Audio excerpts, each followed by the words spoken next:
Direction point! Direction point! A Doctor Who podcast network.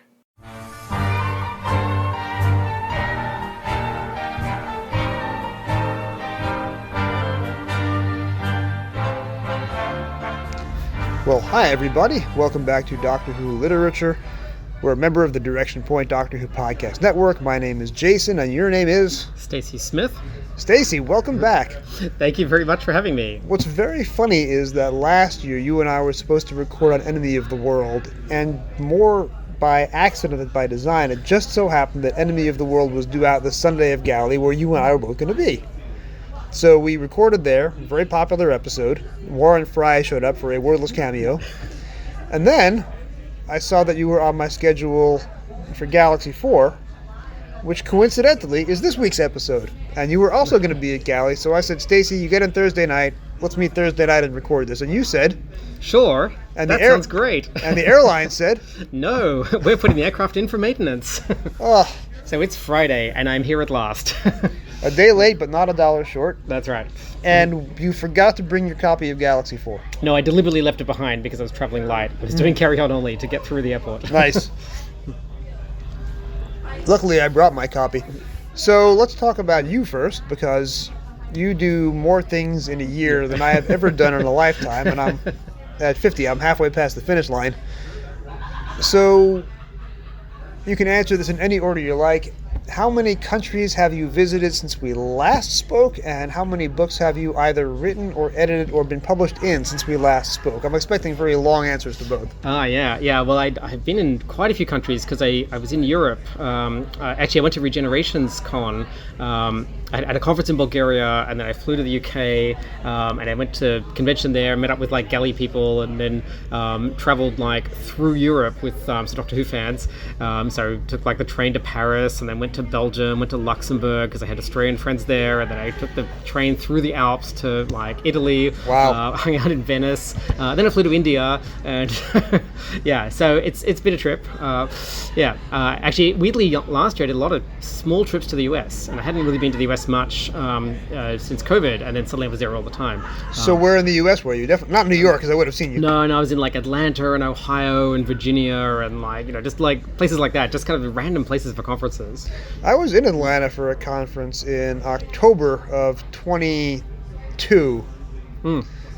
But I would have recognized, you have very distinctive hair. I do have a distinctive hair, yes. I would have recognized very colourful. Yeah. And then as for books, I had a whole bunch of ships came in at once. And so I had the top 10 diseases of all time. Which I have a copy for you to autograph, but I left it in my room, and it is not with us during this recording in the basement of the convention hotel. Right. But I'll find you before the weekend is over. Excellent. So that's a popular science book, basically about diseases and their like passage through history and how societies reshape themselves around it, which I'd actually proposed before COVID came along, and then it got rewritten quite a lot. I also had a book on how to write for scientists. Oh, wow. And it's called How to Write/Edit Your Academic Article, and the word write is crossed out. And this is basically, I was sick of all the academic articles being so badly written, so I said, okay, let me show you how to do it. And I took all my skills as an editor, and I was like, let me really show you what writing is, because all writing is editing. And this breaks down the process piece by piece based on a talk that I actually give at conventions. Well, I have two talks. I have one for the academic crowd, and I have one for the Doctor Who crowd, where I basically break down the writing process from one of the books with Graham that I did. And laying it all out actually, as I said, it's helped people a lot to kind of follow along how to construct things and how to rewire things. But here's the thing. People who have listened to this podcast and have heard my audio essays know that I write but don't edit. I could probably benefit from your expertise. Yes, well, actually, it's funny because I don't edit you very much. You write very well. Your stuff is pretty polished, whereas I find like one of the things about Outside In, the book series that I do, is like I will often get very first drafty stuff from people, and there's a lot of pieces where I have to like do some heavy lifting, but I'm very good at it, and so I'm good at like, I feel like making the piece into the best version of itself that it can be. So I'm not imposing my vision on it. I'm trying to find out what its vision is in the first place. You have always been very good at figuring out what my piece is about long before I do. Yeah. So my first few essays for the first 4 or 5 Outside-Ins required a lot of rethinking. But lately, you just send my stuff back with a thumbs up. In fact, so for the next one that's coming out, it is the Deep Space Nine volume. That's right, yes. And I've only seen a handful of Deep Space Nine, and I said, I've got to do the baseball episode, because who knows baseball better than me? I am not just a Doctor Who podcaster, but I am also a dues-paying member of the Society for American Baseball Research, which is even nerdier in its way than Doctor Who fandom is. So I decided to write a biography of Dusty Baker, who is the character that Sisko loosely bases his manager role in the episode on. At the time, Dusty Baker was the manager of the San Francisco Giants, and of course, as Sisko calls them, the San Francisco Giants. I see what you did there. So I did an essay on, I did a biography of Dusty Baker and his many interesting roles throughout 60 years in professional baseball. And I was sending this baseball-heavy essay to you, whose knowledge of baseball is about as much of mine as infectious diseases. It's even less than my knowledge of cricket. And yet, I thought this piece would come back with red ink and frowny faces. Came back with no edits. I was impressed. It was, without doubt, the best essay about baseball that I will ever read. And you, of course, missed a couple of panels today, so I was nominated to be you, and I was nominated to sit in and moderate on the Stay on Target panel, talking about the Target books, which is my area of expertise, but moderating a panel when you don't learn you're the moderator until 2 minutes into the panel is an experience. That is a me thing to do. I endeavored to maintain your tradition, but there was another panel this morning for a book that I've never heard of that you were supposed to be in. And so what's that about? That's like an academic kind of like investigation of Doctor Who, and they asked me to write about the Doctor Who books, in fact, and so I wrote an entire sort of like history of Doctor Who original novels, actually, and which is, I think, you know, it used to be what everyone was into in the 90s, and now I feel like there's a few of us who are still hanging on. Me buying all the NAs that were lost on my behalf. Yeah, yeah, and so it's basically just the journey through kind of like what the novels looked like and what it was like being there when that was the only Doctor Who, and they were like the 800-pound gorilla of Doctor Who in the 90s, and everybody read the same books. It's like being in the best book club for like 15 years. And the books heavily influenced the new series in multiple ways, and you have another book discussing how the books influenced the new series. Yes, actually, we're almost done Bookworm 2, which is talking about how the EDAs influenced the new series, or at least the sort of like parallels in the zeitgeist. And so that one has been quite a heavy going because there's 74 of the books. And that was not quite the same hit to miss ratio as the NAs. The NAs had a very good hit to miss ratio. The EDAs were a lot more experimental. Yeah. So what's the title of your essay for this academic book that was here this morning? Gosh, I can't even remember. It will be I just remember saying it was all Paul Cornell's fault. That was my thing. It was Paul Cornell he wrote Time and Revelation, and it just changed everything. I can't remember what I called the thing. Because the title of the essay, as I recall seeing it, is very similar to the name of this podcast. Oh, is it? Something about the legacy of Doctor Who literature? Something like that. Yeah, it's not one of my most brilliant titles. I think it was more workmanlike, but yeah. I mean, it's fascinating to me because I'm an academic in my day job, and so like I'm a scientist, but I also do a lot of stuff. I mean, just investigating deeply like how things are constructed, and I kind of find that doing the academic Doctor Who stuff is not really my jam. I'm kind of like, I don't want to be doing work while I'm doing my hobby. Like, I want to write for fun. I want to write for an audience who wants to like violently disagree with me and like through things and so on. And that to me is really like the fun part, and I find like the academic stuff is like, yeah, okay, but it's just a bit too close to where I like spend my weekdays. So I do it sometimes and I dabble here and there, but it's not my major focus. Well, were there 6 authors to the piece and a statistician, or was it just you? Yeah. And was there a peer review process? It was just me, but there was a peer review process. Yes. Yeah. So it's genuine academic stuff, and I can do it and I will do it sometimes, but I try and not do it quite as much. And actually, I just had a recently quite a good time writing for like Hootopia, which did a fanzine. And luckily I got Wild Blue Yonder to do, which I had to choose before the episodes came out, and I was going to choose the Star Beast because I knew there was a trans character in there, and I thought, no, I'm going to push myself and I'm going to choose the other one, the one that has like no information in the ads and so on. I was like, oh my god, what is in this episode? And so I had no idea what I was going to expect, and then I was like, oh, this is great, and I kind of had to get a handle on it, but like it was really cool. And I feel like writing fanzine articles for an audience of like, I don't know what handful of tiny readership they have, it was really fun. I just love doing that stuff. I have a piece on the latest Vorp. I did a joint interview with Nigel Robinson and Michael Stevens, so the author of the Unearthly Child novelization that never got released, and Michael Stevens, who commissioned and edited it as the editor of the Target audio line. Yeah, cool. So that, again, had a much less rigorous peer review process. It's for a fanzine, but it's a very high-quality fanzine, so check that out in the dealer's room. And I got to interview today on the Targets panel the authors of all three of the novelizations of the 60th anniversary special. So Gary Russell, who did The Star Beast, he's been on the show before. Mark Morris, who did the novelization of Wild Blue Yonder. Yep. And James Goss, who did the novelization of The Giggle. All prolific Doctor Who novelists who have many books on sale in the dealer's room next door to us. Nice. So that would have been you had you Yes. not had a delayed flight. So thank you for the inheritance. Thank you for your sacrifice. Yeah. So I think we've exhaustively covered all your books that have come out since you were last on the show. Outside In Regenerates came out. That's right. That's the one that came out in November. And I did autograph a couple of copies of that yesterday. Nice. And my piece on that was written almost 3 years ago now, because that was during my pandemic pilgrimage rewatch. I would have watched Abominable Snowman in early 2021. And this is before the animation came out, and I really hated it because everything good that I remembered about it was actually nasty and racist and off-putting.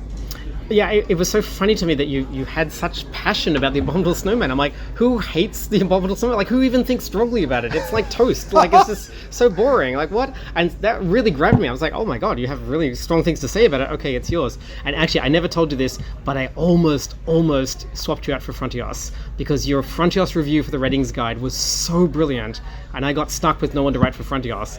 And I was like, this is one of the best reviews I've ever read, was that Frontios thing. Except I just didn't have any hope that I could actually replace you on Abominable Snowman. So I left it as is, and I'd already published the Frontios one on the Ratings Guide, but man, that is a great essay. I would have taken the Frontios one under a pseudonym. Yeah. I have never done a pseudonym for Outside In. I never needed to. I am proud of this. I really do get 160 plus people every time, and it kills me a bit, but I did finally get someone for Frontios. I've written 2 reviews of Frontios for the Ratings Guide, because I did the novelization and I did the TV series, but I can't remember if I wrote the TV series one during my pandemic pilgrimage or before. Because during the pilgrimage, I realized that I love the story. I adore the story, yeah. But when I think when I reviewed it for you, I was calling it The Godfather Part 3 of Christopher H. Bidmead's script. Yeah, so I don't even hold that view anymore, because now I've come to realize the brilliance of Frontios. Yes. Because when you're watching the Peter Davison's era in order, as I did for the pilgrimage, season 19, he's trying hard, and there's some really good stories in there. Same with season 20, but he doesn't figure out who his doctor is until season 21. And once he figures out his doctor, everything just takes off. Yeah. And as much as I love the Davison era, season 21 is the pinnacle.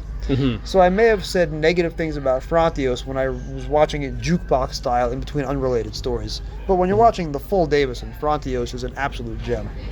So I'm almost glad you didn't publish the other one, because I suspect that's a faintly critical review, which I no longer hold. Right. Yeah, we put it in the 50 Doctor Who stories to watch before you die, which people were quite surprised by, and I was like, have you watched it? Like, yeah. Did you and Bill Evenson put it in your comedy book chapter on the 50 Doctor Who stories to die before you watch? We did not, but I think we put the Gravis's nose in there for something. As a kid, I didn't like Frontios because of the direction. I think it's Ron Jones who doesn't realize that cameras come with 2 things, wheels and a zoom feature. Watching a Ron Jones episode is to go, oh my god, dude, move the camera. You're a director. You're not called a stationary. So I watched Frontios down at my cottage in the 80s, where we only had a black and white TV, and wow, does it work well in black and white. And I watched a fair bit of Doctor Who there, but Frontios was one that just really made it, and I was like, oh my god, this story's incredible, and having seen it in color since, I'm like, yeah, okay, but this is such a great black and white story. I've heard that said about Time-Lash works very well as an audio because you can't see the visuals, and the Borad's voice is specifically crafted for audio, because Robert Ashby, unlike myself, has a very deep voice. So, speaking of toast, speaking of inoffensive stories, how on earth did you come to choose Galaxy 4? And thank you for being my sacrificial lamb, by the way. Yes, well, I was listening to your Twin Dilemma podcast, and Graham, like, when you mentioned this, Graham was like, that's a really odd choice for Stacey. And I was driving to Montreal at the time going, yeah, he's not wrong. And it is an odd choice. Actually, the reason I picked it, though, I think you gave me the list of books, and I was like, I don't know. And I was like, oh, Galaxy 4, give me that one. Like, I was very passionate about it. And it's not for the story itself. I mean, I think I've seen the surviving episode and a third, and I don't think I've listened to the audio or anything.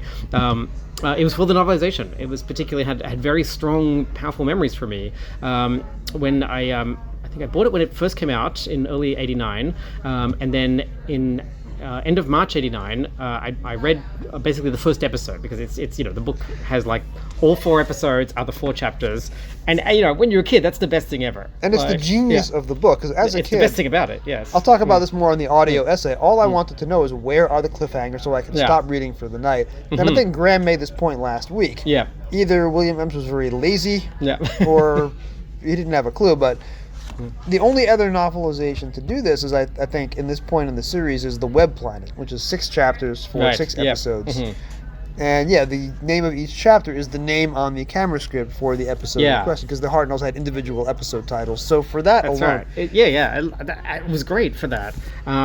And actually, I used to go through all my novelizations, and with a pencil, I would put a little slash where I thought the episode cliffhanger was. Stacey, you are a woman after my own heart. I did the exact same thing. Oh, amazing! Yeah, all my novelizations. Sometimes they were obvious, and sometimes they were really not. And I think there's one that's in the middle of a sentence somewhere. There's a few like Here's that. my best guess. Ian Marta does that a couple of times. Yeah. And so Gallifrey One was great for that, and so I was reading it, and I read basically the first chapter, and then I had to go away for the weekend, and that weekend changed my life. And then I came back and I had to read the rest of it, and I was just so stunned that I'm still reading the same book on this incredible weekend that is like my life was never the same since, and that was 35 years ago now, and it just had such an incredible power for me, this novel, because it was the book I was reading when my life changed. And can you share with us what the change was? Yes.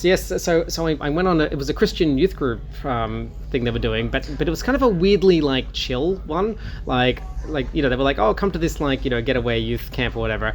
And I thought it'd be all Bible study or something like that, but it wasn't. It was actually it was more about how to be socially skilled, and also there were girls there, and I was like, oh, this is exciting. I was at a boys' school, so didn't know how to talk to girls, and suddenly it was like, oh, there's girls, we can talk to them, and actually we can be friends with them. And it was sort of and I knew there was some of my friends had gone. There was all these people there, and it was just incredibly welcoming and incredibly connective. And at the end, they did this sort of ceremony of all the newbies or whatever, and okay, stand up and get some certificate or something. And as they stood up, they would clap, and and I was I was a nerd in a boys' school, and always last picked for the sports team, and if I had to get something, I got a maths award, and everybody booed me and tried to pierce me with things. And in this, at the end of this weekend, when I stood up to get my thing, people were clapping more or less, and I was like, I know how this goes. I'm gonna get up, and they're gonna be at best there's going to be a mild clapping or something. And when I got up to get my certificate, people clapped louder and harder than for anyone else. Wow. And I was just wait, what? Can I, this nerd, be actually popular in this crowd? And also mixed gender crowd? What is going on? And I basically came out of that going I think I have some potential here. And I did, and I was able to leverage that into I've only known you on the other side of that, but I could never imagine you not being on this side. Yeah. You're one of the most charismatic people I know. Well, so there was a guy in this youth group, and I saw him chatting up this girl, and there was very clear rules back then. One of the reasons I was not doing so well with the ladies was because I wasn't tall enough. Right, that was the message I got. You have to be taller. That's the only thing that really counts. I was oh no, I can't do anything about it. Anyway, this guy was really short, and so he was chatting up this girl, and she was loving it. And I'm what's going on? All the rules are broken here. And this guy just had this incredible charm, and I'm taking notes and going okay, I may not have the height, I may not have the looks, and I don't have the charm, but I can develop it. And I was yeah, I can do that. Let me get to work on it. And he basically was yep, I can figure that out. And sure enough, it worked. And many years later, after I transitioned, the same guy messages me off Facebook, and he's Stacey, I just wanted to ask you, where do you get your beautiful confidence from? And I'm buddy, I got it from you. I even sent him a copy of my diaries from the time, and he was well, I'm very embarrassed and also kind of really proud of that. So this is, and I'll talk about this more in the audio essay, I have clips from William Ems talking about his theory of female studies, and I have picked out some lines from the novelization that are not acceptable in 2024. It was questionable whether they were ever acceptable even in 1985 or 1965, but there is, and I like the outline of the story, I love the TV direction, I love the format of the book. I love this book as a kid, and I want to like it more than I do now because when the TV store was rediscovered, Derek Martinez's direction is incredible. But the cringe factor in some of these lines, as a work of anti-feminism, what do we say about this book? Yeah, it's such a dinosaur. This book is from some bizarre lost age. Because I was looking it up and I read it in '89 over that weekend, and then I read it again in '91 because I was doing a Hartnell novel pilgrimage. I did all the Hartnell novels and I did all the Troughton novels, and then I stopped. And so I was like, I must have read it a second time. I looked it up. I was like, yeah, I did. But those were two, very close to each other, and I didn't really notice, I think, this stuff. I might have a bit. Actually, in '91, I was in first year university, and Kate Orman was the librarian at my university. Oh, Macquarie. Macquarie University, yes, exactly. And so I knew who she was from Doctor Who fandom, but she didn't know who I was. I wasn't in it, but I'd seen her on TV a few times here and there, and at Doctor Who conventions and stuff. So I went up to her and just sort of introduced myself, and we were awkwardly talking, but we became friends.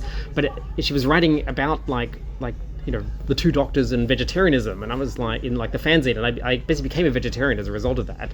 And at the same time, she was writing about feminism in the university newspaper, and I, an 18-year-old boy at the time, was reading this and going, oh my god, I'm having my mind blown. And this is about the same time that I'm reading the William Hem's novelization of Galaxy 4. And so these things just do not connect. So I actually became a dyed-in-the-wool feminist as a teenage boy before I'd even had a first date or anything. And so you compare that with what's happening in this book, and it just feels like my grandfather wrote this or something. It's so distant. Just for frame of reference, this episode airs, I think, September 1965. Exactly 1 year to the day later, Star Trek premieres in the U.S. And this is back when female writers did not use their own name, so I don't think it was widely known to John Q. Public that D.C. Fontana, the writer of some of the best Star Trek episodes, was female, Dorothy C. Fontana. What if Doctor Who, which was cutting edge in so many ways, having a female heroine like Barbara Wright, having Verity Lambert as the showrunner, still nominally the showrunner, Galaxy 4 is the last story that she oversees, though John Wiles does most of the work. What if Doctor Who just had female writers in Season 2? What if this slot, which is a story exploring how terrible are women, what if a female writer had been given either this idea or just given a whole blank slate to write their own 4-week story instead of William M's? What if Dorothy Fontana is in the UK writing for Doctor Who instead of writing for Star Trek here in California? Yeah, I think there's a version of this story that could have been amazing, because I don't think you need these 4 women to be anything other than villains necessarily, but they just have to have character, and 3 of them explicitly do not. They're no, they're just these attractive robots essentially, and you've only really got Marga, and it's I don't think it would take much tweaking to give her actual depth and agency and motivation and so forth. All the ingredients are there. She's the main guest star of the show. It wouldn't be very hard to do. I think you just needed to strip away some of the sort of sexist elements and things, and particularly not putting stuff in the mouths of the regulars. And I don't know. I mean, the bit where the Doctor gets mad at Vicky because she's getting too uppity and the burgeoning feminism that's happening. And that's not even on television. I think Donald Tosh cut that out and replaced it with better dialogue. Yeah. But because this is presumably based on his submitted script and not the final copy, that stuff remains in there. Yes, yeah. The novel is even worse than the TV show. But I mean, there's a bit in the book actually where the Rills are talking. The Rill has this big thought process about sort of what it's like, and it starts thinking about what the females are like in the real homeworld, and they get fertilized by any passing male Rill, whether they want to or not. And you're like, this is horrific. This is really awful. But we just kind of oh yes, that's just the alien nature of the. No, stop, please stop, William. Please don't do that. And I specifically mentioned that in my audio essay, which you have not heard yet, and the audience will hear it in about half an hour, 45 minutes. Yes, I do long episodes. But I specifically mentioned this is the incel point of view. It doesn't matter who fertilizes the egg, but women make it seem as if it matters. Yeah. Which basically is a man saying, why can't I do it? Why can't you let me put it in there? Exactly, yeah. It's the woman's fault for being choosy, not my fault for being a horrible person. Mm-hmm. So yeah, this is the book written. This is Doctor Who for incels. Yes. Oh, hooray. Yeah. I mean, I feel like I like the morality tale of it. Like, I like that, that it's meant to be, the attractive people turn out to be villainous and the ugly people turn out to be heroic. So, like, yeah, that's great. Like, I feel like as a kid, when I read the summary of this story, I loved that. I was like, oh my god, I want to see this story really badly. Especially I wanted to see what the Rills looked like and what they looked like at the time. That would have been really cool. I think then the problem is you go, okay, yeah, we need to make attractive people terrible. What are we going to do? And it's the laziest thing you can do. You're like, oh, let's make the hot babes into like, just like they're awful. And you're like, I think we needed another polish here. And that was a science fiction trope. I grew up watching a lot of 1950s sci-fi movies over my father's shoulder because he grew up watching them and he was a connoisseur of them. And there are films like The Queen of Outer Space where, haha, the women dominate this planet. Oh no. That is a genre in and of itself, and it exists, and it was of its time, we can say that. But this is not even a story where the women are beautiful, and it turns out as a surprise twist at the Part 2 cliffhanger, oh wait, they've been evil all along, we didn't see it. There's never any doubt from the second that we meet Maga in Part 1 that she is the villain of the piece. So, the twist is not that the Rills are the good guys. The twist really should be that the Dravans are the good guys all along, even though they seem evil. There's no nuance on display. What you see is what you get. Yeah, it's a twist without a twist, right? So, right. Yeah. But the back cover blurb promises a different book entirely. The Dravans are a race of beautiful females. They desperately ask for the Doctor's help against the belligerent Rills, but things are not always as they seem. And this is right in between the moment that Dennis Spooner is leaving and Donald Tosh is coming in. Donald Tosh, you can see his hand in the televised work because the bad passages that are in the book are not on TV. Mm-hmm. And the best dialogue on TV is not in the book. That's Donald Tosh. But this really needed a top-to-bottom rethink. You need to restage the way the Rills are presented in Part 1. So either the Part 2 cliffhanger is the fact that they are villains rather than the Part 2 cliffhanger being Vicky screaming off camera. That's not quite as bad as the Episode 2 of the Daleks cliffhanger, where the cliffhanger moment is Susan being scared by a clap of thunder and jumping. Yeah. That should have been the cliffhanger. So you could have had a relationship between Maga and Steven. Mm-hmm. There needs to be more building up the Dravans as good guys, and then you find out they're not, rather than making them cartoonishly evil from the second we meet Maga. Yeah. There's just not enough there, right? It's just missing. It's missing depth, and so it's like I wanted to like the story really much, a whole lot when I understood the synopsis. I was like, this sounds like a great idea, and then it just becomes this very simplistic, very shallow morality tale, and then when you pile in the sexism, I mean, I think actually Doctor Who dodged a bullet many times because it kept trying to do the Planet of the Women, and the scripts kept falling through. The Prison in Space, exactly, yes. Which was never novelized and is not going to be on this podcast, although it was a big finish. Yes, well, it wasn't, but... Oh god! Yeah. So I was doing today the Deathmatch panel. I was moderating Deathmatch, Doctor Who 60 for 60. Instead of Deathmatch, which is one winner, as it's traditionally done, I did it as just 10 fans giving 6 stories each. 60 best stories of the 60 years. We ended up with 32 from the new series, 28 from the classic series. I am sitting next to John Dorney. One of my top 60, one of the 6 that I mentioned, was the God Complex. And I said... Nobody wakes up in the morning and says, I'm going to write a sequel to The Horns of Naimon. Yeah. But this story does, and it works beautifully, and it's one of my favorites. John Dorney, without missing a beat, says, you've clearly never listened to any Big Finish. Yeah. Because that's all about waking up in the morning and Fair saying, point, yes. I need to write do a sequel to something. Yes. Yeah. But they do it very, very well, and they're able to get the cast back. So, so this is basically a positive show. I try not to do a hate watch. I try not to do snark. I genuinely love these books, and even the books that have passages that I don't like, there's still a lot to like about this book, and I'll break it down in the audio essay. There's a really good 10-page passage where the Doctor and Stephen are caught in a tiger trap and have to use their ingenuity to escape. That's very good. Yeah. Yeah. Some of the internal monologue of the reels is actually very Actually, good. I love the real monologue towards the end. Like, and it goes on for several pages, and there's no dialogue, and you're kind of like, oh wow, this is really cool, and it's something. It's kind of like he's like, I gotta flesh out the reels somehow. I'll just give them some internal ponderings, and the reel is just like wondering about his history and like life back on real and so forth, and it's really good. I'm reading it going, this doesn't feel like the same book I was reading like an hour earlier, and yeah. It almost.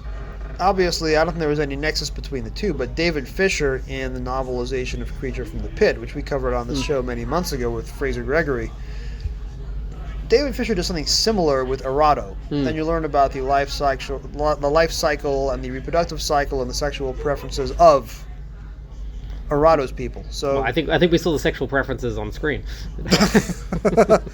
or you're just happy to see me. Yeah.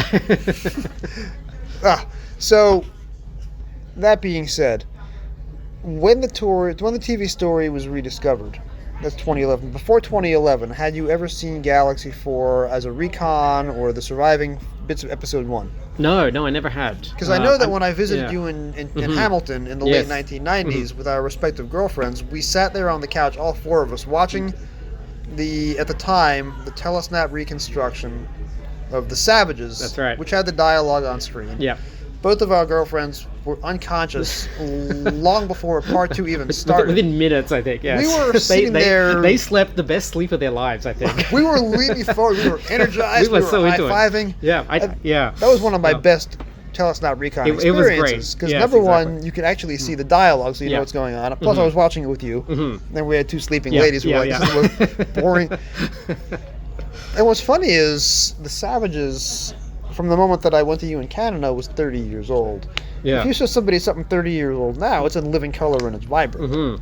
Because the evolution of TV has been profound. So something that was screened in 1994, full color, special effects are still good. Yeah. Whereas 1966 in 1996, not a chance. Yeah. So had you seen Galaxy 4 as a similar recon, the way that we watched the Savages recon in the mid to late 90s? No, and actually, you're going to laugh because I actually pretty much almost never watched recons. Like, I watched that one with you, but I there's a handful that I've seen. I just wasn't a recon person. Actually, I would tend to fall asleep. So I think having you there kept me going, and that was one of my best recon memories because I was actually really energized for the whole thing. And so yeah, no, I didn't watch any of it. I only watched the episode when it came out, and then I watched the 6 minutes that existed for the other one. But I actually have never seen the rest of it in any form. My only real contact with it was this novelization. So the news comes out, I want to say October or December 2011, that they've rediscovered Galaxy 4 Part 3 and Underwater Menace Part 2. What was your initial reaction when you heard that news? And if it's fair to ask, which of those two were you more looking forward to? Oh, I was super excited. I was like, oh my god, they found more episodes.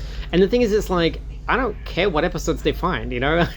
And a lot of people were like down on it even before they had a chance to see any of them. And they're like, oh, these are pretty boring ones. I was like, what? Like, this is like you're in a chair in the sky. Like it's like, this is incredible. Like, there's brand new missing Doctor Who that's been found. I was much more excited to watch Galaxy 4 actually. And so I thought, oh, this is going to be so cool. And it's sort of like I had no real sense of the episode other than very generic things by that point. And I really enjoyed it. Like, it was like, it was a fun episode to watch. I watched it quite a few times actually, I think, when it first came out. And I don't want to miss, I watched it a few times as well, but I think I watched Galaxy 4 more. And I had no complaints particularly. Like it's not like I'm like, oh yeah, this is a great story, but it's more like, this is stuff we never got to see. I'm so excited to see it. And I feel like this is stuff from deep in the bowels of like stuff that I don't really have any access to because I'm not a super audio person and I hadn't watched that many recons and stuff. I was like, oh my god, they found this, like, they've unearthed this church from like some archaeological dig. I'm so excited I get to hang out in it. And if you were to ask anybody in 2011 to draw up a list of top 10 most wanted missing episodes, Billy Joel has this line, and I quoted it during the 60 for 60 panel. Somebody was asking him what his favorite songs are, and he didn't give the obvious answers. And somebody said, well, what about this famous song? What about that famous song? And Billy Joel, Jewish New Yorker, goes, well, those are my children who grew up to become doctors and lawyers. Yeah. But what about the ones of lesser talent who went far? those are the ones that I'm the most proud of. Uh-huh. So, if you're drawing up a list of the top 10 most wanted missing stories, obviously anything from Marco Polo, although the racism in that story probably would not age very well. 10th Planet Part 4 is top of everyone's list. Episodes 4 and 12 of Dalek's Master Plan, The Two Companions Die, got to be on top of the list. Episode 7 of Evil of the Daleks would have to be on top of anybody's list. Anything from Fury from the Deep, which we now know is a phenomenal, scary story. I don't think anything from Galaxy 4 or Underwater Menace would turn up on anybody's top 10 wish list out of the 97 or whatever it is that's still missing.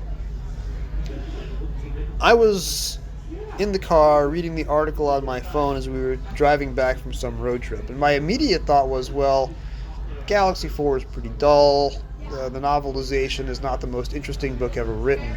But I've seen Underwater Menace Part 3, and I know that Underwater Menace Part 3 is a guilty pleasure of mine, and I think it's misunderstood, and I think that Episode 2 of Underwater Menace is going to be the pick of these two. When the two come out, that's the one that's going to get the most positive fandom appraisal.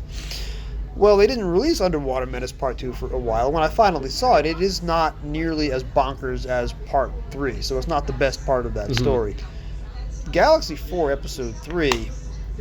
it really clues you in as to the genius of Derek Martinez, because this is a gorgeously made 25 minutes of television.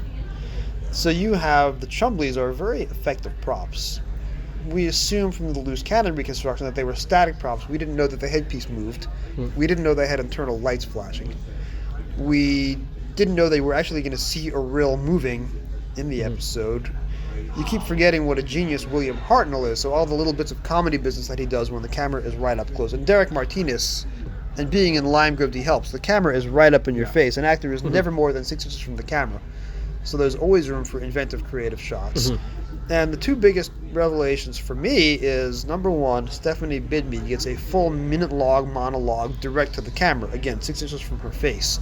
And she sells the Dravins much better than this book does. Stephanie Bidmead, and I know she passed away young. It's a terrific performance. And then the in-studio flashback from the Rill's point of view of what happens when they meet the Dravins on the planet's surface. Live tape in-studio flashbacks. Waris Hussein was doing them in the very first episode of Monthly Child. They haven't been done again, and now Derek Martinez is doing it. I think this surviving episode is a gem, and it's visually one of Doctor Who's finest moments in the 60s, even if the overall effect of the story is never going to be on anybody's top list. Yeah, well, I mean, I think there needs to be room for, like, not just the top episodes to be found. I mean, of course, it'd be lovely to find them, only the best of the best. But I think something like, I mean, I remember saying many years ago, it's like, I wish we found, like, something random like Enemy of the World. I just think it'd be it's probably better than we think it is. And wow, was I prescient. And you walk the walk. You're not just saying that because we know the answer. When you did your review of Enemy of the World on the ratings guide, you pretty much hit the nail on the head. I nailed all my colors to the mast there. And yeah, exactly. So actually, my pick for top one is The Smugglers. I think The Smugglers would be amazing stuff. It's got like beautiful location filming. It's kind of like historical kind of like BBC strengths that are happening. Like it's something that is just generally overlooked, and it doesn't have like this huge build up like Tomb of the Cybermen did to let everyone down when it happens. So something like that would be really neat, I think. And what about, we have part 4 of Celestial Toymaker.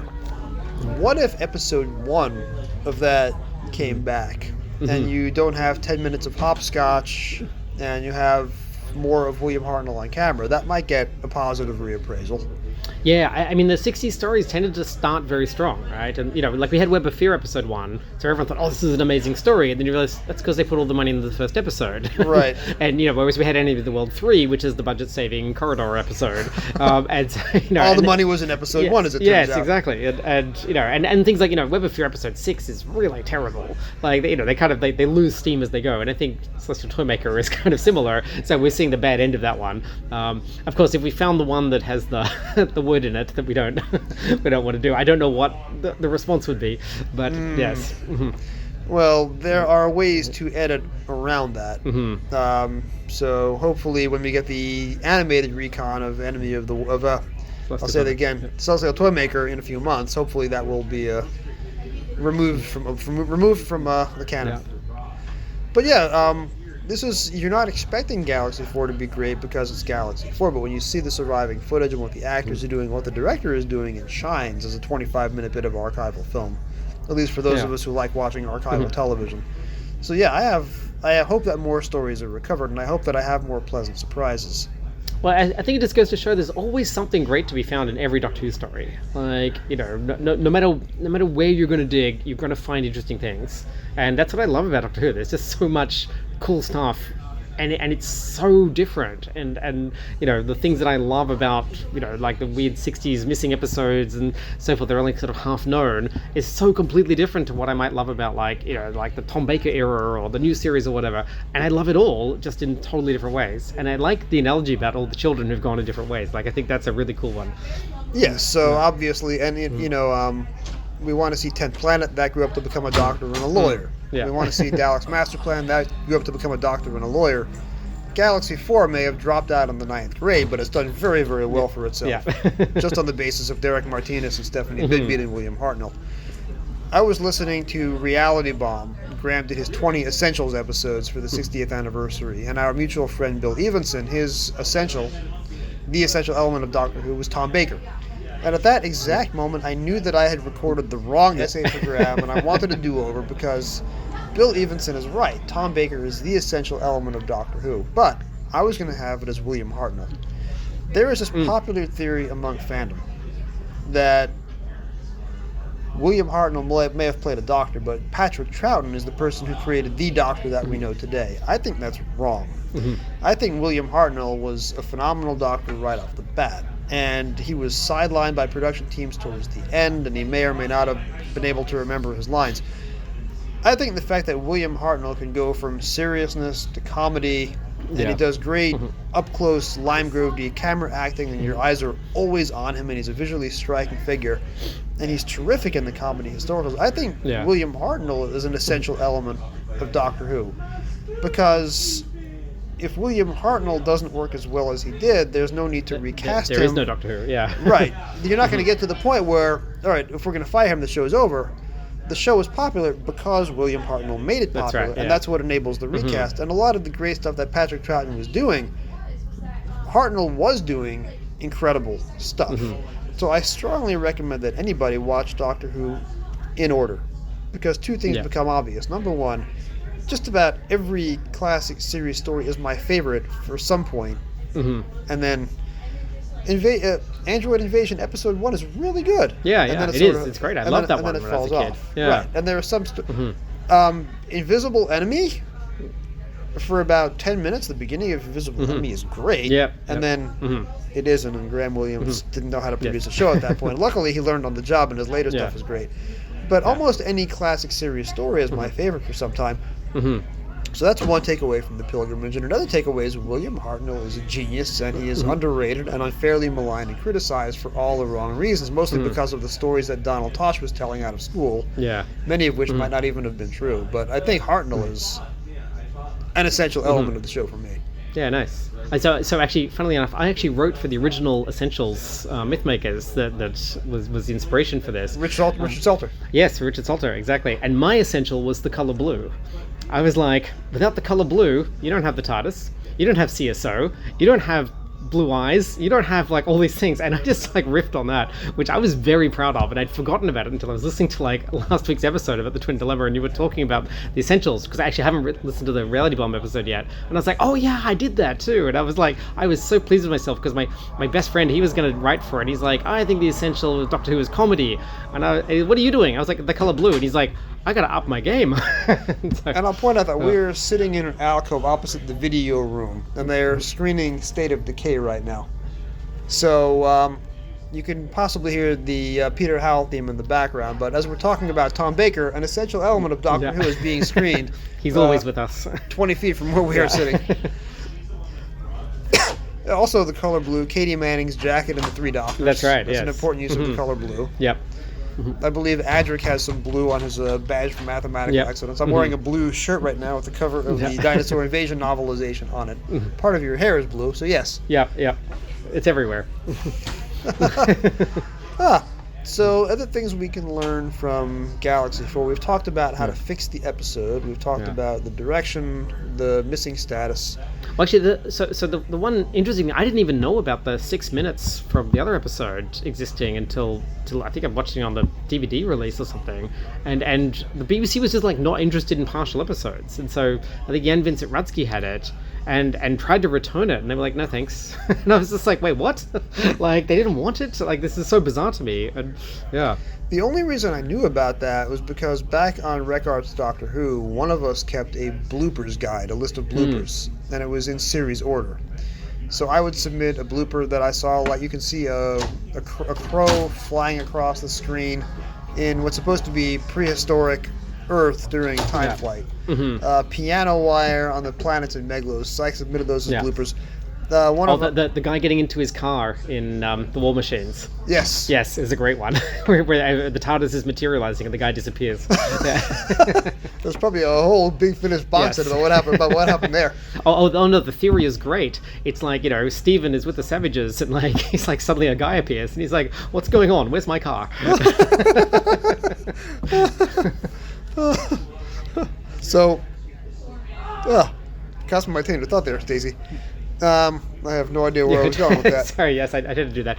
You were talking about Doctor Who bloopers and something about the 6 minutes of Galaxy 4. One of the bloopers submitted to the bloopers guide on Records 30 years ago is, in the only surviving clip from the story, Peter Purvis has one line and he gets it wrong. Yeah. Now that is a blooper that is not a blooper, because that is Maga talking about how useless men are, and Peter Purvis is doing comedy stammering. Right. So it is not, in fact, a blooper, but it was attributed as a blooper, and that's how I knew those 6 minutes existed. I see. I don't think I saw them until, I think when this came out, when the missing episode came out on DVD, they included a whole cut down package of the story. So they had the missing 6 minutes from part 1,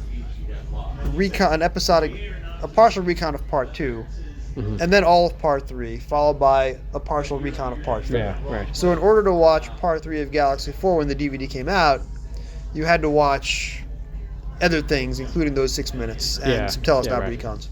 It was a partial reconstruction of the entire story with all the surviving 30 minutes and then about 20 minutes of everything else. That's my memory. Yeah. Oh, I just remember the one other thing I really liked about this book was actually the final countdown to the exploding planet is really haunting, and the way it actually just explodes at the end is actually very well done, and it's kind of like, it feels a bit like it's a bit too abrupt an ending, like you sort of like kind of want a bit more, but actually leaves you hanging in a really nice way, and it just feels so random. This planet explodes with sort of no warning. It's like everything's fine, and in the last 10 minutes, the planet's like, all right, we're going now, and everything's earthquakes and steam and lava and so forth. And but it's well done. William Ems is able to do a lot more with that in the book, as we see little volcanic eruptions throughout all of the Part 4 material. We don't know if Derek Martinez was able to do that in the studio in 1965. I agree with you, and in my audio essay, which I have already recorded but you have not heard, I do a partial reading of that portion of the book, cool, so I agree. Cool. Yeah. But instead, I want to play headcanon games with you. Yes. There doesn't seem to be any astrophysics reason for this planet to explode. Uninhabited planets just don't do that. It isn't like Professor Stallman is on the other side of the... Unless it turns out... Here's a headcanon theory that I just came up with. What if it's not Galaxy 4 at all? What if they are deep in the Australian outback in an uninhabited zone, and on the other side of the planet, Professor Stallman is drilling, and that's why the planet blows up. So they were on Earth all along during Inferno, before the Third Doctor is alive to stop Professor Stallman. That's a headcanon theory. Sure. Yeah. Are there other... And I will have a couple mentioned in the audio essay. You do not know what they are. What are some headcanon reasons for this planet exploding in exactly the way that planets do not? Yeah, I mean, they talk about the planet going nova, and I actually looked up the word nova, because I was like, isn't that for stars? And I was like, actually, it's not. It's Latin for new, and the reason it's there is because when stars went nova, it looked like there was a new star in the sky. I was like, okay, so that makes sense. But still, I don't think the word nova really applies to a planet. So my headcanon is it's secretly a sun. So it's a sun going nova, because they literally mention that. There are in Doctor Who terms, other reasons for planets to be destroyed? Can you think of any? Survival. Yeah. That at least, again, survival is my least favorite of the classic series stories. But there is at least a reason that the psychic link between the cheetah people and the aggression of the cheetah people destroys the planet, and there's volcanoes there too. Well, maybe there's a psychic link with the Dravens.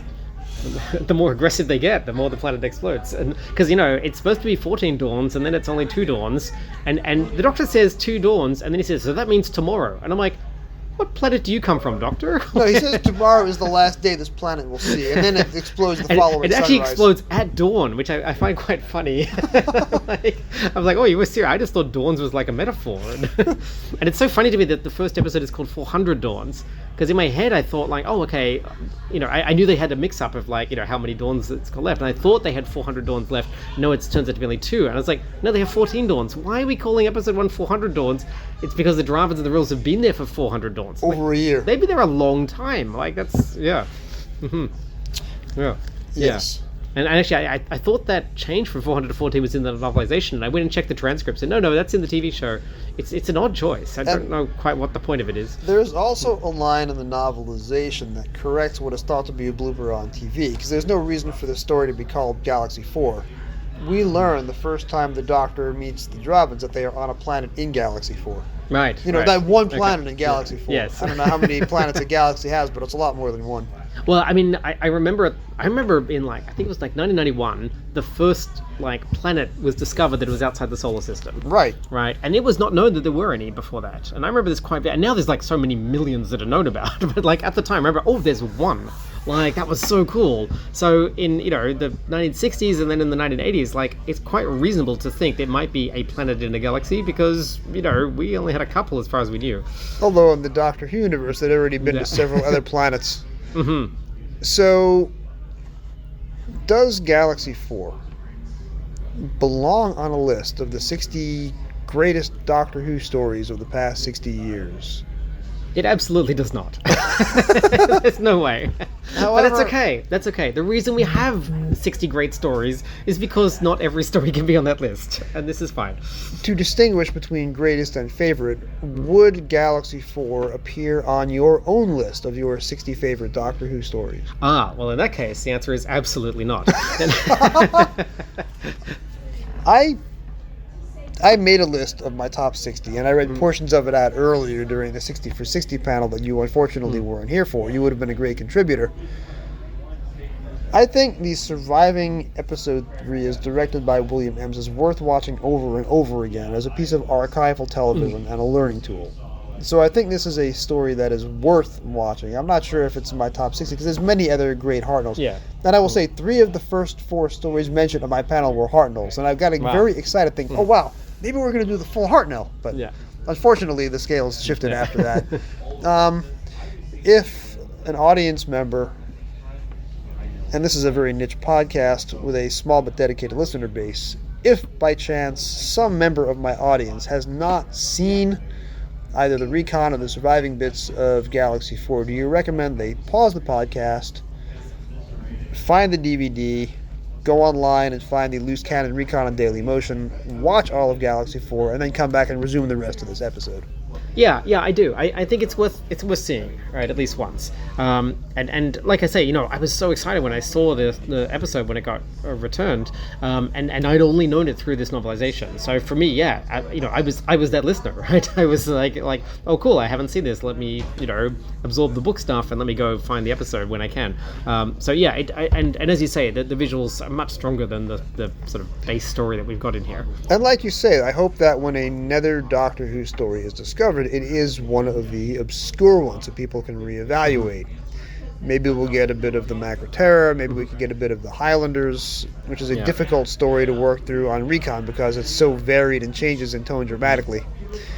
Or maybe we will be, when we see episode 1 of the Space Pirates, maybe that will quickly rise to the top of everybody's list. Or possibly not. But yeah, I like the idea that we can see these more obscure corners of the Whoniverse, and we can celebrate a Galaxy 4, even if it is not the Doctor Who that grew up to become doctors and lawyers, to quote Billy Joel. Yes. By the way, those 3 questions came courtesy of Darren Mooney and the 250 podcast without permission, but I love asking those questions. Stacey, what else is in store for you for this weekend? Oh, I am just so excited to be here, having really struggled to get to the convention. I think I've got a few panels still that I will not be missing. I'm looking forward to just hanging out with friends. I'm looking forward to just talking about Doctor Who. Like, I was like, I love the recent Tennant specials, so I want to talk all about them. Yeah, I'm super excited for like the upcoming series. I'm, like loving everything actually right now. It's really cool. I will play with you the same game that I played with Cy Hard on this podcast 2 weeks ago. I'm going to ask you 3 quick questions, one for each of the 60th anniversary stories. Not counting Church on Ruby Road, which is not part of the 60th anniversary. Question number 1. There have now been many versions of the Star Beast. There has been the comic strip, the Big Finish, and now the televised episode. Which is the best version of Star Beast? Oh, clearly the televised episode. Because it's the only one I've experienced. Oh, well, that's very easy. I know of the DWM comic. I didn't even know there was a Big Finish one, but honestly, if I'd taken a random shot in the dark, I would have guessed there was one. Sure. But actually, I love that episode. I was really super into it. I watched it at Chicago TARDIS, and because I was a guest at Chicago TARDIS, I was just like standing in line with everyone else, and they went and found me and said, "Oh, we need you to come and sit at the front." And we were like, No, we're just going to stand here. And they're like, No. You see, they're going to be filming the front row, and the front seats are reserved for the guests, and no one's in there because the guests haven't bothered to come. We need you.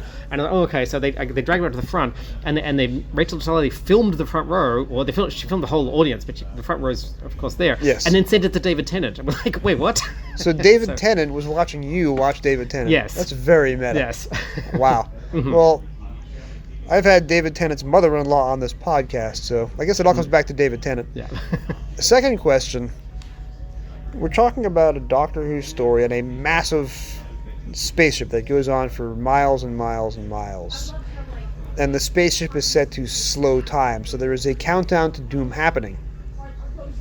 But what should be a 10-second countdown is taking 10 months or 10 years. So which of the 2 Doctor Who stories fitting that exact description is better? Wild Blue Yonder or Terminus? Because it's the same story. with the ancient alien corpse scene. Yeah, your gum is too long. Oh!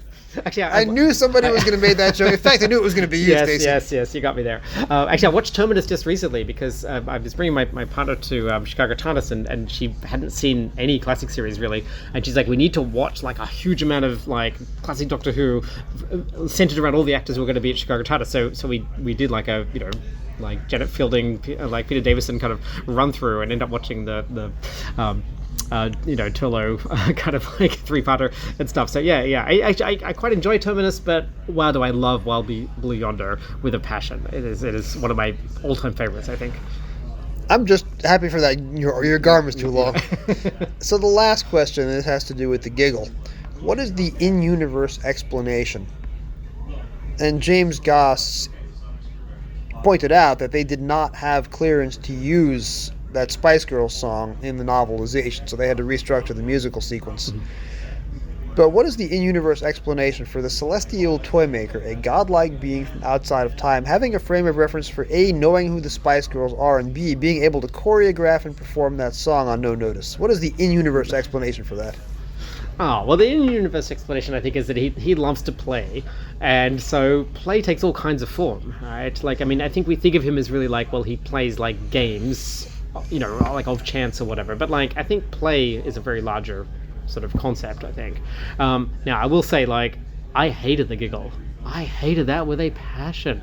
I didn't mind Ncuti Gatwa's stuff at the end, that was alright, but like, wow, did I hate that episode. And it just underplayed everything. Like yeah, the Spice Girls thing is like, yeah, it's a well done dance sequence or whatever. Why is it there? No idea. Like, it just does not fit with anything.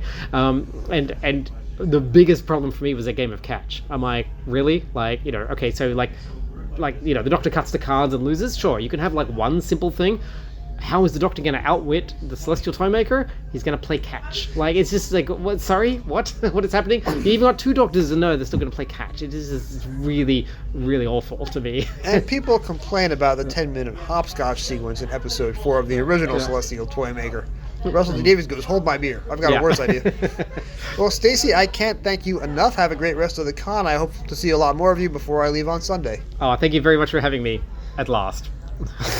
Hello, fellow time travelers, and welcome to the Doctor Who Target Book Club podcast, the only podcast to discuss, in story order, all the Doctor Who novelizations.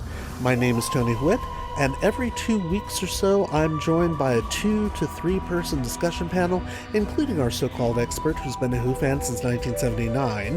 That would be me.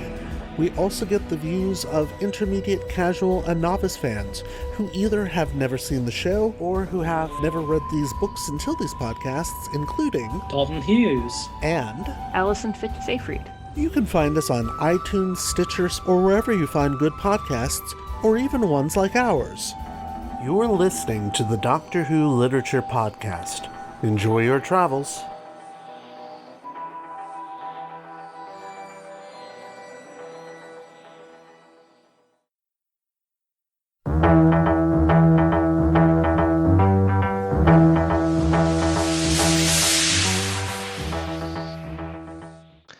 Doctor Who, Galaxy 4, by William Ems. Televised as Galaxy 4. Teleplay by William Ems. Televised in September and October 1965. Paperback release date April 10th, 1986. Target book number 104. Cover artist Andrew Skilleter. Following a skirmish in deep space, 2 alien spacecraft have crash-landed on a barren planet in Galaxy 4. The Dravens are a race of beautiful females, led by the imperious Maga. The Rills are hideous, tusked monstrosities, accompanied by their robotic servants, the Chumbleys. When the Doctor arrives, he discovers that the planet will explode in 2 days' time. The Dravens desperately ask for his help in escaping the planet and the belligerent Rills. But things are not always as they seem. Back in episode 101A, Jim Sangster and I discussed the making of this story. Galaxy 4 was the first Doctor Who episode aired during the show's 3rd TV season, but was actually, along with Mission to the Unknown, the production code TA to Galaxy 4's production code T, the final work of the show's 2nd production block, as Verity Lambert and Dennis Spooner were handing over the reins of production to John Wiles and Donald Tosh, respectively. Wiles, as we discussed, left the show a flaming mess during his half year in charge, and Tosh was a catty storyteller who spent most of the next 50 years saying mean things about his colleagues, most notably Bill Hartnell and Terry Nation.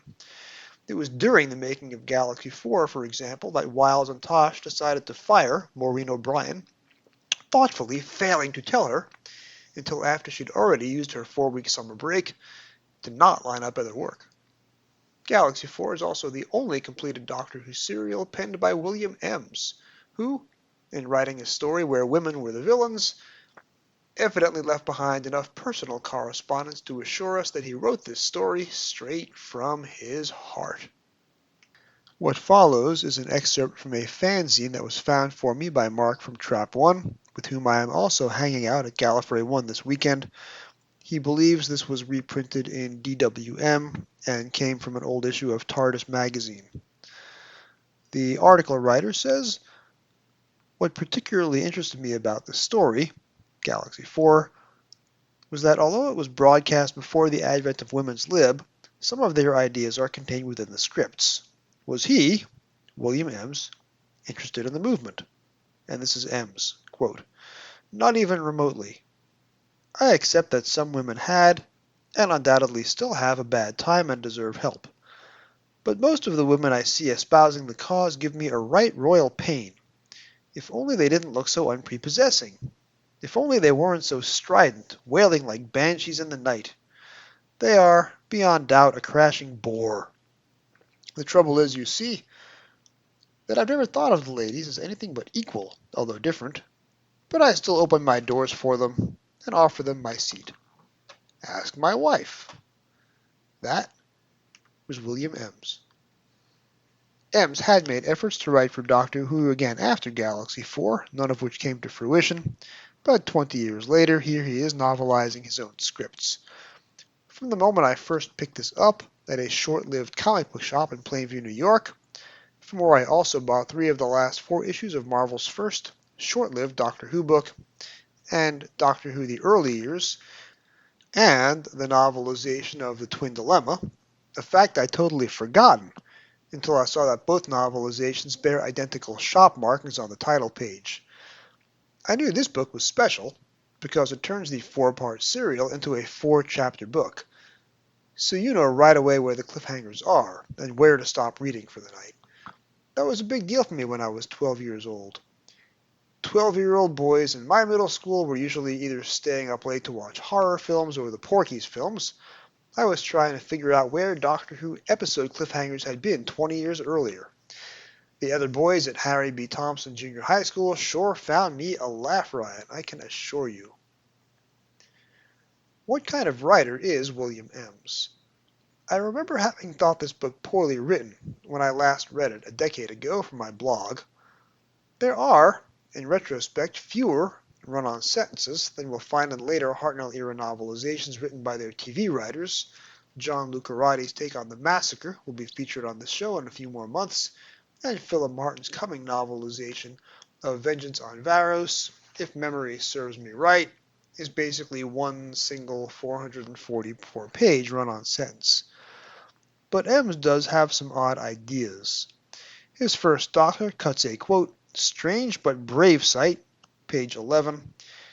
Working from the camera script, he retains a reference to the Space Museum, which hasn't been novelized yet as of this book's release, and he describes Stephen as having fair hair, and he has the Doctor proclaim that the 3 suns in the sky might just revolve around the planet. Thanks, Ptolemy.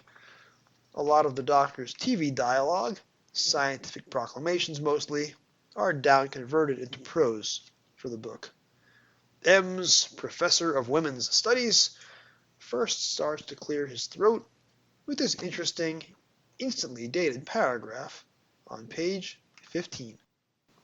Quote, the Doctor came to a halt and looked cautiously at the beautiful woman approaching. It seemed to him that there was something of a surplus of weapons on this planet. He did not greatly care for that. Nor was he much taken with the way they always seemed to be pointed at him, as this one was. It might well have been a beautiful woman at the end of it, but her eyes looked cold and intense. Maybe the Doctor should have told her to smile more. On page 18, Ems does write an effective paragraph about the Doctor's advancing years, and correctly writes that he has 2 hearts. This may have been an editorial change to the original manuscript, or else Ems was aware of the show's post-1970 Time Lord biology lessons. The Doctor tells Stephen, God bless you, which no doctor that I know of would ever say.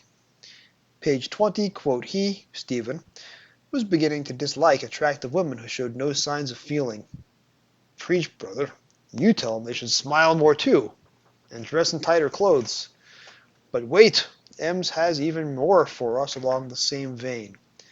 Page 22, quote, he, Stephen, was far from used to women having such an attitude. He preferred the old-fashioned type, gentle, loving, fond of homely things. The warlike variety did not win him over at all. End quote. Stephen Taylor, proponent of tradwives, at your service. Page 28, the Doctor, quote, there was too much arrogance about the woman. MAGA, he decided. You would have to try and do something about that. Though to offset this, the Doctor gives a passionate speech about ending slavery, one of several additions to the book not heard on TV. Page 30, from behind and above it, the Chumbly looked like a, quote, round-bottomed old lady pottering about her domestic duties, the Doctor thought, end quote. And again, to be fair, for every cringy line, Ems gets off a good one, page 33. There were occasions where Stephen found it difficult to distinguish between pride and conceit in the Doctor. Ems starts off the episode 2 material on page 37 with a poetic description of how first the planet would explode and then its suns would go nova. How this is scientifically possible or even probable under the laws of physics is unclear, unless you want to come up with some neck-beardy unifying fan theory about how this took place during the stolen Earth or the flux, or Maybe it was Omega's test case for the remote stellar manipulator. Ems again reaches for the mythic on page 38, trying to figure out who the Doctor is, a year or two before the so-called Cartmel master plan would have come into being, such as it were. Quote, he wasn't God, simply something of a clown in his own eyes, trolling about through time and space, seeking the final truth as he inhabited one body after another, and yet with the dull feeling that the final truth would remain forever beyond his reach. So we have Ems here, trying to do something more with this book than merely retell the TV story, and that is a point in his favor. God is mentioned again on page 56, the third time already before the book's halfway point, which is at least 2 mentions too many for my taste, Doctor Who being a strictly secular universe at its best. There are some minor differences between TV and book dialogue, not much worth reporting on line by line, but the Doctor's TV line about Guy Fawkes, after the Chumley fails to blow up the ship, is not in the book. That would sound like a Hartnell ad-lib come up with in rehearsal. And to reward the reader, Ems inserts a 10-page scene, a good one actually, where the Doctor and Stephen fall into a Rill's tiger trap and have to use their ingenuity to get out. Stephen's agility and the Doctor dragging a Chumley into the trap so they can use it to climb out again, but not before the Doctor has fun, taking a screwdriver to the Chumley and pulling out wire after wire, quote, his own advanced technique, LOL, to turn the thing off. This goes from pages 42 to 51. I'm not sure if that was from the original script submission and was deleted due to cost or logistics, or if it was added to give flavor to the book, but it's a strong addition. Another big alteration from the TV is Stephen's fight scene on page 57. There is a fight scene on TV, but it's stopped by the other Dravan soldiers. In the book, though, Ems possibly working through some stuff, as if he conjured up Maga to be the amalgamation of everything he hated about the world of women, and was using Stephen as fictional revenge, has Stephen flip Maga over backwards and knock her semi-unconscious as her head smashes into the deck. Ouch-a-rooney, as the kids say. No, the kids don't say that. As a writer, Ems has a habit of flipping back and forth between character POVs, sometimes in the same paragraph, like in the Stephen Maga fight. Now, in the 1990s, the NAs would have 2 mostly steadfast rules. A, only 1 POV per section, and B, that POV was never the Doctor's. Ems would not have been a great NA writer. In fact, he died the month the highest science was published, which you know better as the launching point, or half the launching point, for the Easter 2009 special Planet of the Dead. But the Doctor's POV scene on pages 62 and 63, pondering on his inevitable regeneration, and quoting Bertrand Russell, is interesting.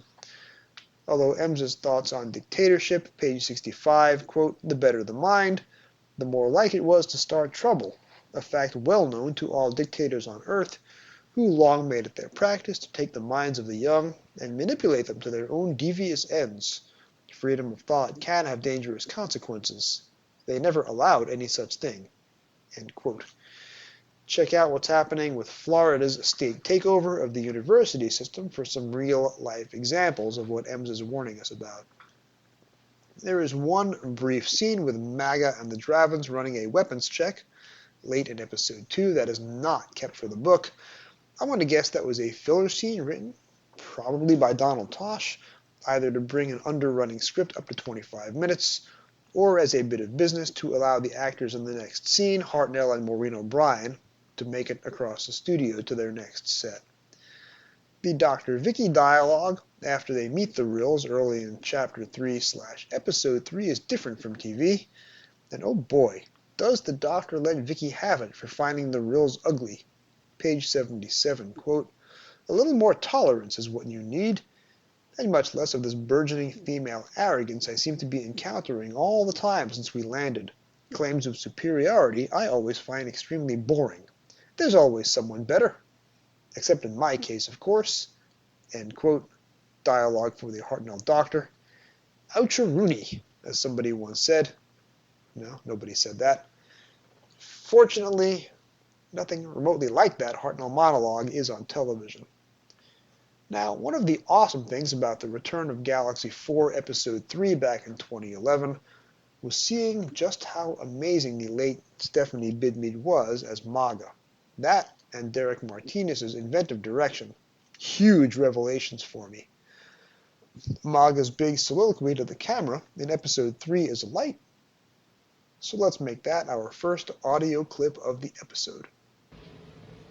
It may be that we shall kill neither the rills nor these earth creatures. Not with our own hands, that is. It may be better for us to escape in the rills spaceship and leave them here. And then, when we are out in space, we can look back. We will see a vast, white, exploding planet, and know that they have died with it. But we will not see them die. You will not. But I at least have enough intelligence to imagine it. Fear. The horror. The shuddering of a planet in its last moments of life. And then they die. The corresponding passage in the book is pages 81 through 85 and gives us brief glimpses of life on Drava. The elite wear scarlet garments. There was only one political party, quote, so all votes cast only served to prolong the same regime. The Dravans wish to conquer space, but Maga quickly realizes that her cloned servants make poor soldiers. Maga's plight is somewhat poignant. The loneliness of command, even if her command is an evil, near-genocidal one. With specific details about her planned genocide on page 107 of the book, if you need it. What do the rills look like?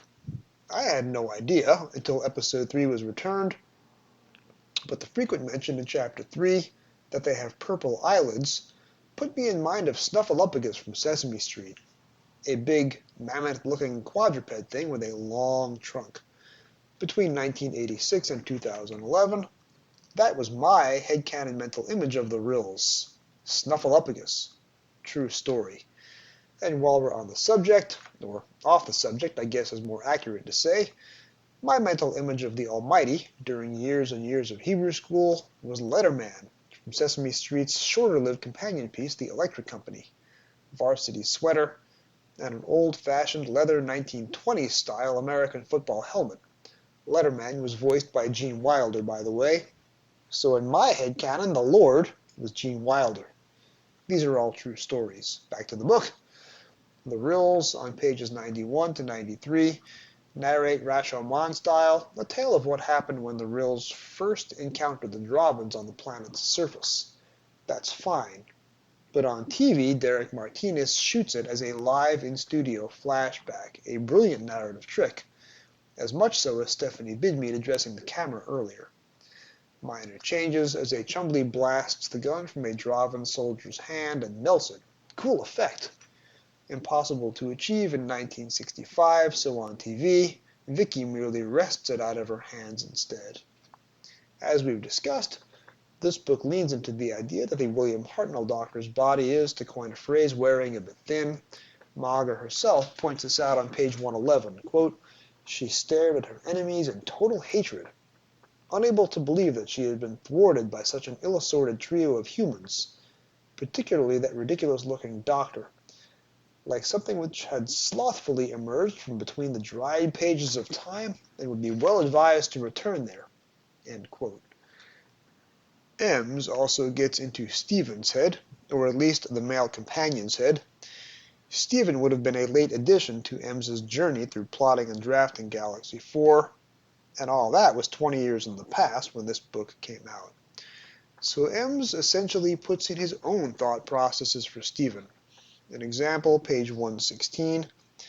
Stephen had to ruefully accept the observation, as he recalled that at any given moment on Earth there was at least one war going on somewhere. There was hatred, murder, and horror aplenty, little enough to be proud of, but sufficient to compel human beings to proceed through life with caution, even mistrust. He wished he could accept the altruism of the Rills as readily as the Doctor obviously had, but his conditioning was too strong, and anyway it had stood him in good stead thus far in life. There was no good reason to discard it, particularly since the Doctor had this gift for landing them in one scrape after another. The very next page gets into the reproductive habits of the Rills, I think with a sly, incel-style dig at the selectivity of females the universe over. Quote, anyone who happened to be passing could and did fertilize an egg. The presence of a particular male was not essential, though more often than not the females tried to make it seem so. Not sure I like where that's going. Followed by several paragraphs about how the Rills can adjust the speed of their thoughts to match the moment, and how they prefer preservation of physical energy and more deliberation of thought. This is interesting xenosociology, though the TV dialogue contains a few more interesting wrinkles. Now you know what we look like.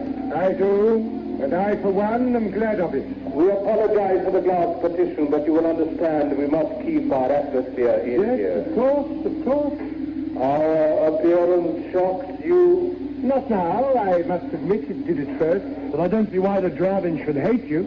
No, I mean, after all, we must look just as strange to you. To the Dravins we are ugly, so they become frightened. You are different from us, of course, but at least you are intelligent. Yes, what difference does it make what your form is? The focus lies in the character. To what use do you put this intelligence? We respect you, as we respect all life. Pages 124 through 128 are a fight scene new for the book, the Dravins making their way past the Chumbleys and through to the real spaceship with military precision. Maga is described as a well-respected general on her home world, and we also see the planet start to disintegrate in a way that would have been difficult, though surely not impossible, for Derek Martinez to accomplish on TV. I think what this novelization most reminds me of is 1930s pulp science fiction, full of ideas as to what alien life is like, but often with preachy dialogue, ham-handed exposition, and purple prose.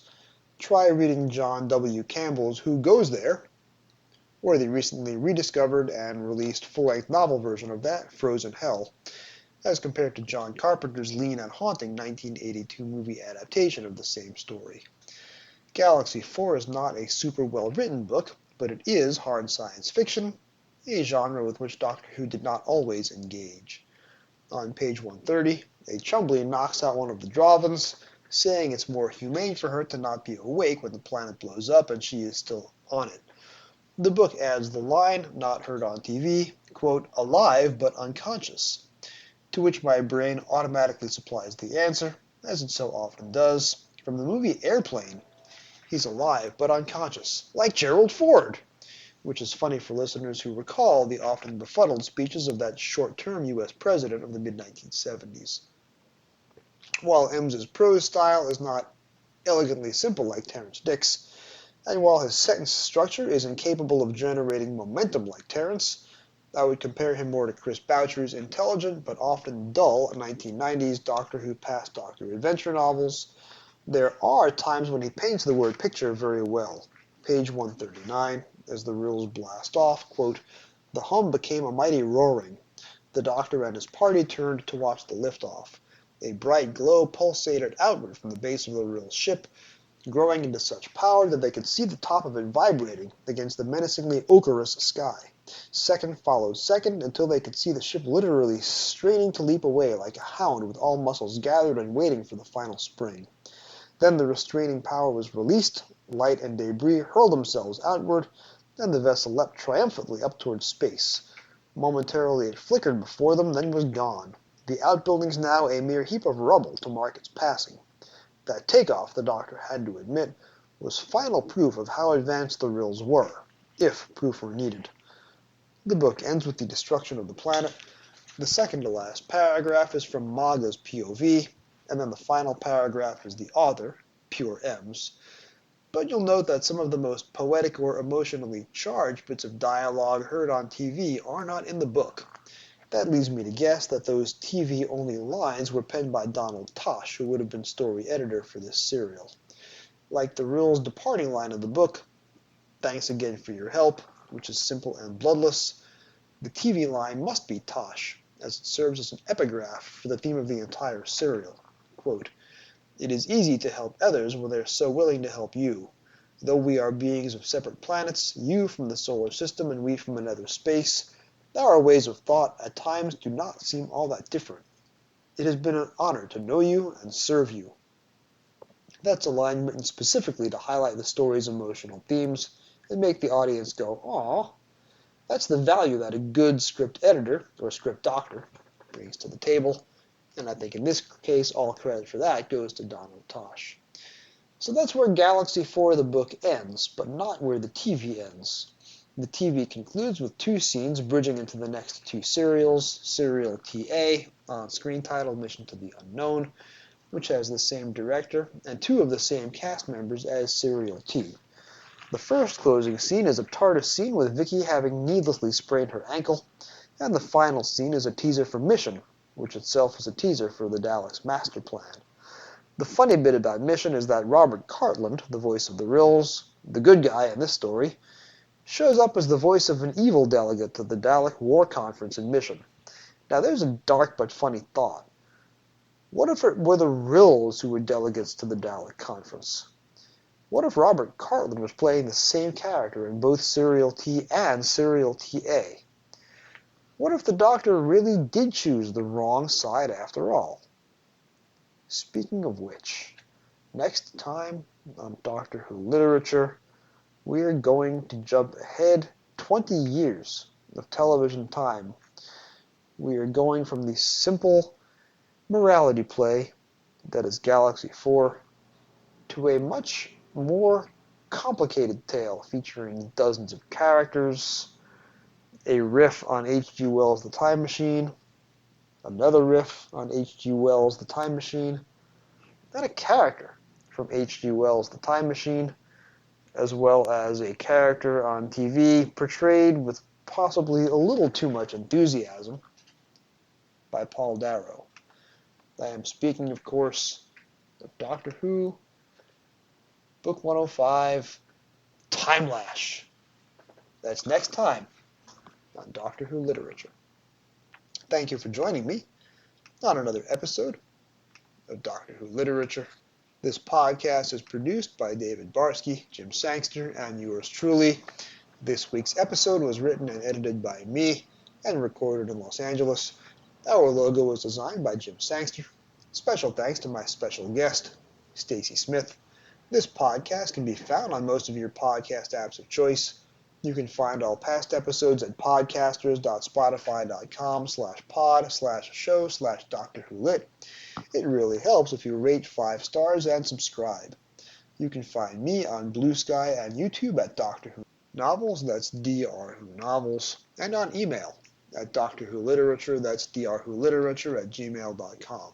Please drop me a line with your comments, questions, and suggestions. Thank you for listening, and whatever you do, keep turning the pages.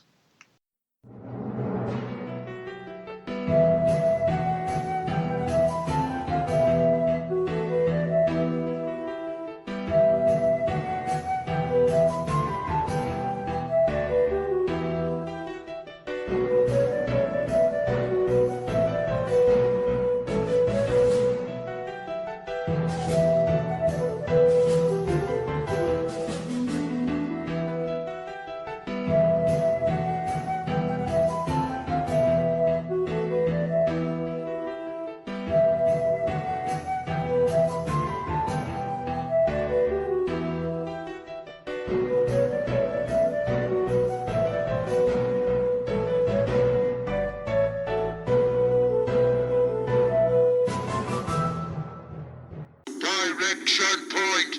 Direction point! A Doctor Who podcast network.